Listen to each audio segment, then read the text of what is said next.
The door exploded inward. Wood splinters shot across the hallway like shrapnel. Hannah's hand went to her weapon, automatic, trained, but then she froze. Yellow wallpaper, tiny roses, three missing spindles in the banister. Afternoon light cut through the dust in the same way it had 20 years ago. Her chest tightened. Her partner's voice blurred distant. Hannah, you with me? Then, upstairs, a scream. A child is crying. High, desperate. The sound tangled with phantom echoes from her own past. Her own voice, younger, begging for help that never came. The house smelled the same, stale smoke, cheap air freshener, a dark rot beneath. Her legs locked, another crash.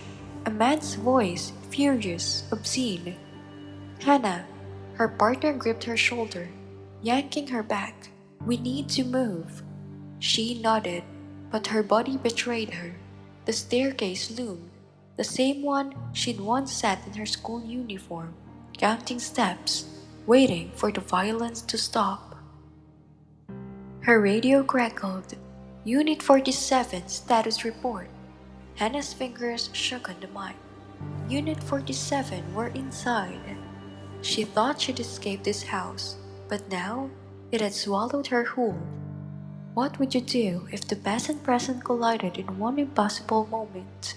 Let us know in the comments and hit subscribe to see more everyday heroes in action. Earlier that morning, Hannah Reynolds had been laughing at something stupid her partner Noah said about the coffee at their usual gas station. The sun was warm through the patrol car windows, softening the edges of another long shift on the beat. For once, it felt like a decent day. I'm telling you, that stuff could strip paint, Noah said, eyeing the bitter liquid in his cup before taking another sip anyway. But hey, $2 beats paying 5 for coffee that tastes like burnt water. Hannah smirked, shaking her head.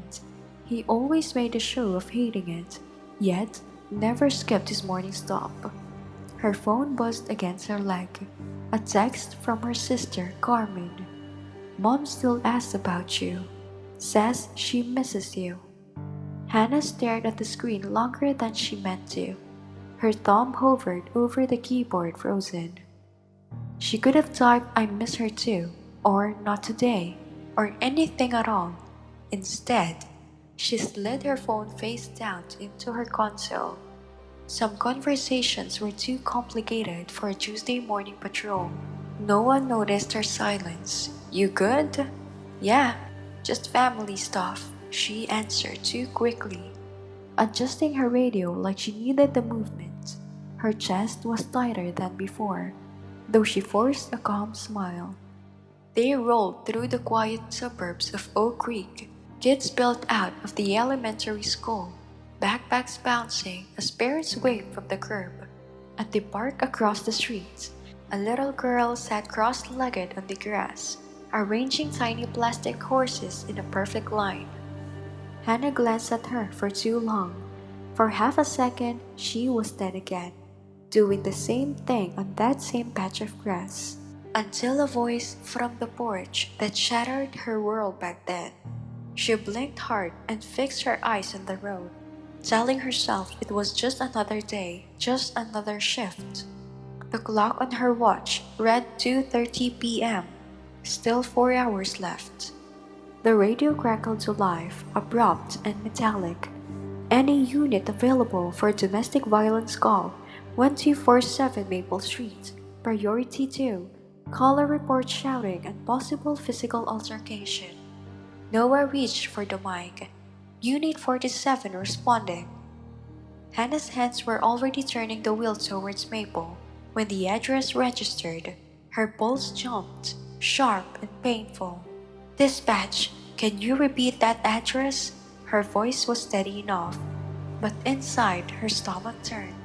1247 Maple Street, Cross Street is Pine Avenue. Her fingers tightened on the steering wheel until her knuckles widened. The number alone hit harder than any siren. Noah kept rattling through the checklist: backup request, ambulance standby, equipment check. Hannah nodded at all the right times, but her hearing was muffled, her focus collapsing to a single point. That street, that house. The air in the cruiser felt thinner. Just another call, she whispered under her breath. She didn't believe it, not for a second. What had started as routine was steering her straight back into the place she'd sworn she'd never return. Her personal nightmare waited at the end of that street. The house looked smaller than she remembered, almost ordinary, but the details hit like punches to the ribs. The broken fence post was one her father had knocked loose with his chalk. The dead patch of grass, blackened by motor oil that never washed out. The rusty mailbox, still crooked, sagging like it carried too many secrets. Hannah sat frozen in the passenger seat, staring at the place that had shaped her and scarred her. 16 years inside these walls. 16 years of nights she swore she'd never relive. Noah's voice broke through. Hannah, you good? You look like you've seen a ghost. She almost laughed. If only it were just a ghost. Yeah, she lied. Let's go. Her boots crunched on the cracked driveway, every step sinking her deeper into quicksand memory. She couldn't stop them from coming, hiding behind the garbage cans when the neighbors called the police, sleeping in the tool shed because it was safer than her own bed, listening to her mother's voice break against the storm of her father's rage. The front door told its own story.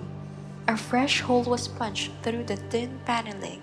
She'd covered one just like it when she was 12, with a poster of some boy band, pretending her walls weren't crumbling around her. Noah tested the handle. Locked, barely. The wood shifted on its hinges, ready to give. Inside, chaos. A man shouting. A woman's voice pleading. Something heavy crashing against the floor. Police, open up! Noah's voice carried authority, but Hannah heard only the silence that followed. 3 seconds. 3 long, jagged seconds. Then, the voice erupted again. Get out of here! This is none of your business! Hannah's hand went to her weapon before her mind caught up. She had heard those exact words before. Same spot, same rage. When Officer Williams had knocked on this door all those years ago. Her mother had lied through the crack, sending him away with hollow promises. Nothing changed. Noah braced. We're coming in! The door splintered under their combined force. Hannah stepped inside, and the smell punched her in the chest. Beer, cigarettes, and that underlying stench of fear, soaked into the drywall, impossible to scrub away. The furniture was new, but the dent in the wall remained, her father's fist. Every morning, Hannah had stared at it while pretending everything was normal. Upstairs, Noah whispered. The sound of violence thudded through the ceiling. Hannah's vision blurred. 8 again, creeping upstairs to her mother's cries. 12, pressed to the wall to avoid her father's hands. 15, standing tall, feeling the backhand that made her ears ring. Every step was a flashback. At the landing, Noah pointed towards the master bedroom. The door gaped open, voices spilling out. The man paced the room, stocky, fists clenched, words spitting like venom. The woman crouched in the corner, clutching like a little girl with desperate arms. Blonde hair matted with blood, eyes wide with terror. The child buried her face in her mother's chest, her shoulders shaking. The sight paralyzed Hannah. Same corner her mother had used, same trembling posture. Even the child's eyes mirrored her own from decades ago. Big, wet, silently begging for someone to make it stop. Noah leaned close, breath low. Your call. Training surged to the front of her brain. Announce, de-escalate, secure the scene. Protocol was a lifeline. but her body refused. Her muscles remembered fear too well. She was 9 again. In that very closet behind the woman, Niels pulled to her chest, counting floorboards and praying to be invisible. "Please, Danny, just stop," the woman begged. "Olivia's scared. Let me take her to her room." "Shut up!" Danny roared. His arms jerked, and the bottle shattered against the wall. Shards sprayed across the floor. The girl screamed. The voice cracked through Hannah's ribs like a bullet. Noah shifted beside her, weight moving to strike, but Hannah's throat closed. Her inner child screamed, "Run, hide, don't make it worse." She couldn't move, couldn't breathe. Years of training and she was still that little girl trapped in a house that devoured her courage. Then Danny raised his hand towards the woman. Time slowed. Hannah saw it like a reel from her own past. Her father's arm is lifting. Her mother cringed. The inevitability of pain. "No!" Hannah whispered. Her voice trembled. Louder, stronger. "No!" Danny spun, eyes bloodshot, teeth bared. He hadn't seen them until now. "I said, get out! This is my family, my house." His words slurred, his rage unsteady but dangerous. The woman clutched her child tighter, her gaze snapping to Hannah and Noah. Hope flickered there, fragile, desperate. The same hope Hannah had once felt when flashing lights painted her windows red and blue. The hope that someone might finally help. Hannah's chest heaved. Her partner waited for her lead. The woman waited for salvation. The child trembled with fear that Hannah knew too well. This wasn't just a call. This was her past, replayed in real time, demanding she choose. Her weapon felt heavy. Her training screamed for control. Her inner child screamed to vanish. Hannah's whole life had funneled into this moment. Taking a deep breath, she forced herself forward, letting the calm she'd honed over the years replace the panic rising in her chest. It was time to speak, to lead, to act. "Ma'am?" Hannah called out, her voice surprisingly steady despite the earthquake shaking through her chest. "I need you and your daughter to listen to me very carefully." The blonde woman's eyes snapped to hers, wide and unblinking. There was a recognition there, not of Hannah's face, but of her intent. The recognition of someone who understood what it meant to show up when no one else had. "Keep your head down," Hannah instructed. "Hold your daughter tight. And when I say move, you run for that hallway. Do not stop. Do you understand?" The woman gave the faintest nod. The little girl in her arms, Olivia, peeked out from her mother's shoulder, eyes impossibly wide, blue eyes, Hannah's own eyes at that age.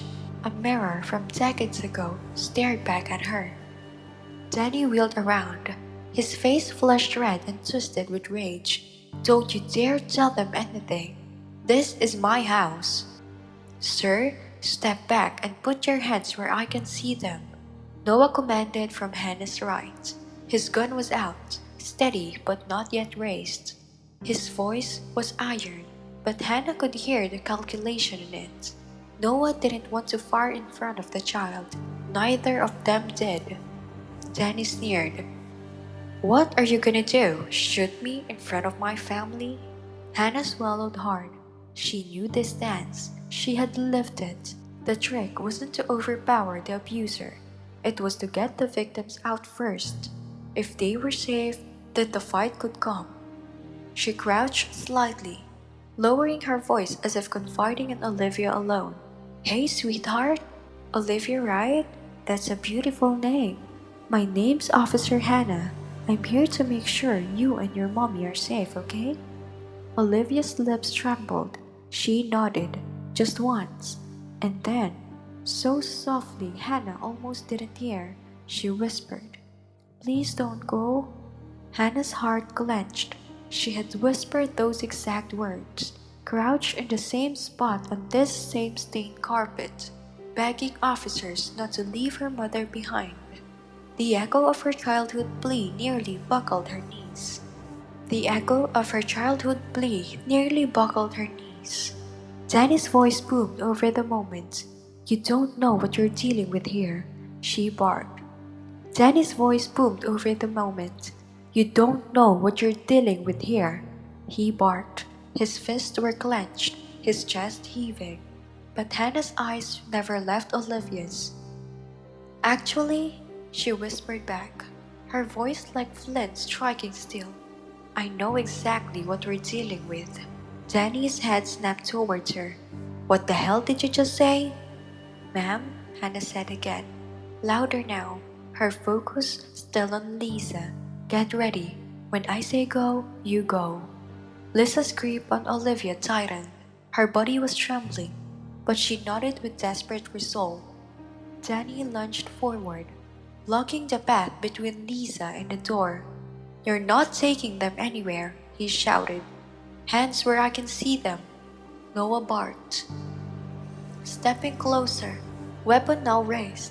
Noah barked, stepping closer, weapon now raised. "This is your last warning." For a single paralyzing second, Hannah froze. Then his stance, his voice, his looming shadow. It was her father's ghost. She was 12 again, powerless, hearing fists against the wall, smelling stale beer and smoke. Then Olivia whimpered. The sound sliced through the fog like a blade. Hannah's voice cracked like a whip. "Move now!" Lisa bolted. She clutched Olivia and darted low towards the hallway. Danny lunged after her, spittle flying from his mouth. But Hannah was already moving. She cut across his path, planting herself between him and the doorway. Her hand went to her sidearm, but she didn't draw. Instead, she raised her voice, steady and sharp. "Danny, this ends tonight." For the first time, he hesitated. His eyes locked on hers, confusion flashing across his rage. He looked at her as though seeing her for the first time, not as a cop, but as something else. Something that unnerved him. "Who the hell do you think you are?" he spat. Hannah stepped closer, her chest brushing against his line of control.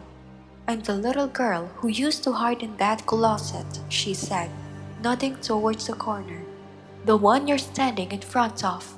Danny's face twisted, thrown by words. The half-second of shock was all Noah needed. He moved like lightning, grabbing Danny's wrist and twisting his arm behind his back. Danny roared in pain, thrashing violently, but Noah's hold was iron. "Stop resisting," Noah barked, forcing him down. Danny bucked against him, still screaming. "You don't get it. She's mine. They're mine." Hannah pressed forward, her voice low and searing. "They don't belong to you. Not anymore." Danny's resistance weakened. His hand slowly moved toward his head as Noah locked the cuffs around his wrist with a decisive snap. The roar of his voice shrank into curses, then mutters, then nothing but ragged breath. Hannah didn't wait to watch him go down. She was already moving, her boots pounding the staircase as she followed Lisa and Olivia. She found them crouched in the living room, Lisa clutching her daughter so tight the child could barely breathe. Hannah knelt down, lowering herself to Olivia's eye level. She kept her voice soft, calm, unwavering. "You were so brave," she said. "Both of you." Lisa's face was streaked with tears, her body shaking. "I didn't know what else to do," she sobbed. "He said he'd take her away if I ever called you guys again." Hannah shook her head firmly. "He can't take her. He can't hurt you anymore." Olivia blinked at her, eyes glistening. Then she reached out a tiny hand and grabbed the sleeve of Hannah's uniform, clutching it the same way Hannah had once clutched a stranger who came too late. "Don't leave us," she whispered. The words carved straight to Hannah's chest. Outside, the wail of silence grew louder. Through the front door, red and blue lights flashed across the broken fence post and oil-stained grass. Backup units were pulling in, paramedics, social workers. The machinery of justice was about to swarm this house. But Hannah's focus stayed on the child's trembling grip on her sleeve. She gently placed her hand over Olivia's. "I'm not leaving," Hannah promised. And yet, even as she said it, the weight of the house pressed down on her, because she knew this night didn't end here. This house still had ghosts, and they were waiting. The paramedics were checking Lisa's injuries when Hannah stepped outside. Her hands trembled so violently she had to lean against the patrol car to steady herself. Noah was buried in paperwork, coordinating with child services, making sure every post-crisis procedure was in motion. Hannah couldn't stop staring at the house. In the warm late afternoon light, it seemed ordinary, just another suburban home where family lived. But she knew better. She knew about the fear that lingered in the walls, the way violence could make a place feel like a trap. "Hey, you okay?" Noah appeared beside her, concern written across his face. "You did good work in there, but you seem shaken." Hannah nodded, barely hearing him. Her gaze was on Olivia through the ambulance window, the little girl's wide eyes lingering on the house as if she couldn't believe she was allowed to leave. "I need to go back inside." Her voice came out stronger than she felt. "Hannah, the scene's clear. There's nothing. I need to go back." Noah studied her for a long beat. "You want me to come with you?" She shook her head. This was something she had to do alone.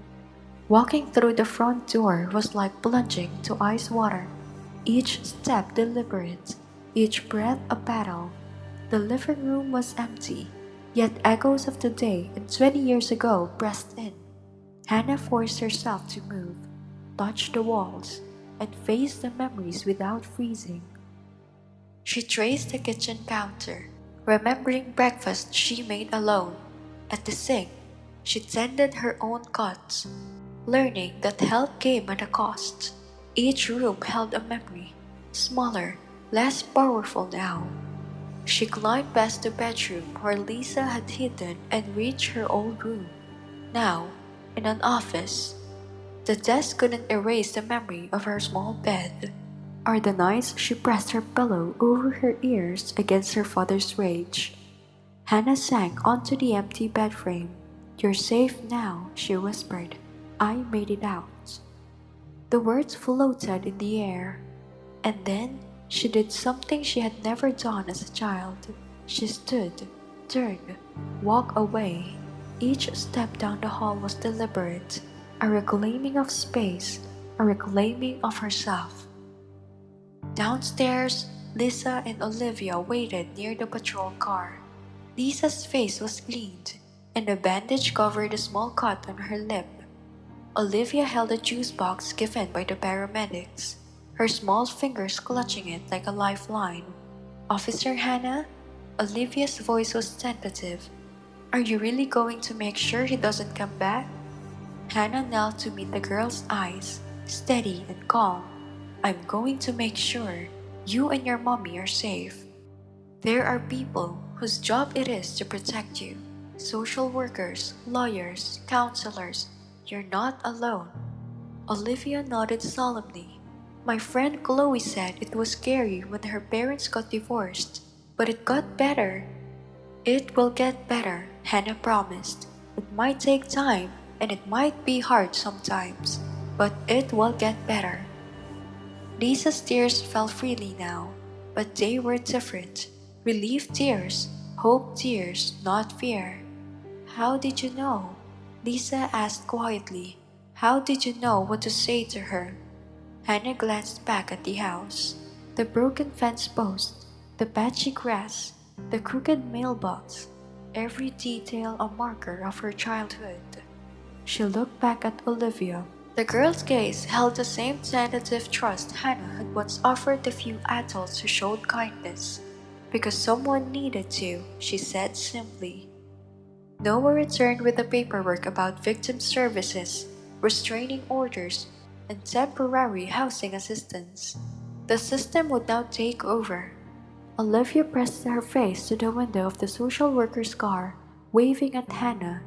Just a normal kid wave, but it carried weight. Hannah's chest tightened. For once, the gesture was not fear or hesitation, it was trust.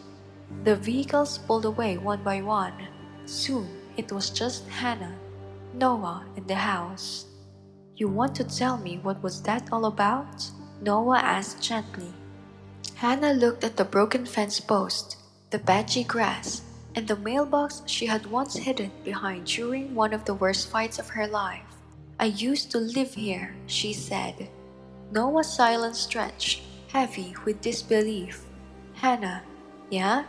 You did well today." Hannah nodded. For the first time, standing in that driveway, she felt it.